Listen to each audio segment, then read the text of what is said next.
即係佢要嘅人識，即係 E2 最緊要嘅特色就係你要識分析數據咯。如果唔係，你就一定答唔到條題目。書重唔重要？你覺得？有一啲一定要記嘅例子，我覺得要背嘅。但係咪真係要背晒成本書就唔需要？係真係要靠做多啲題目去知道個技巧係點就最好。如果你係真係對啲圖形比較敏感嘅，對啲數據比較有熱誠咁，我覺得可以讀 E2。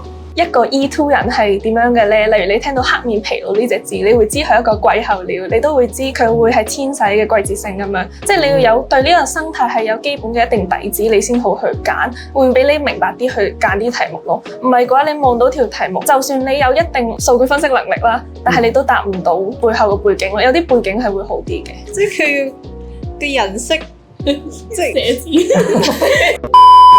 佢要 flexible 諗法，即變通多啲啦。因為 E2 好多題目都係好唔同啊，即係數據即係冇得你溫完就一定識。其實我就淨係溫作假同埋做題目嘅啫，因為例如你作假 exit rate 啊、global warming 啊呢啲都係相輔相成嘅。你溫咗作假你就唔需要溫 bio E2 咯。我會話 bio E2 得幾個重要嘅分係一定要食咗佢嘅，跟住其他就都係隨緣嘅啫。最難嘅位係你要睇清楚嗰啲資料嘅關係咯，同埋要聽梵高去做講解咯，因為佢上堂嘅時候係帶住你嘅思路一齊去講咯。OK，收到啲。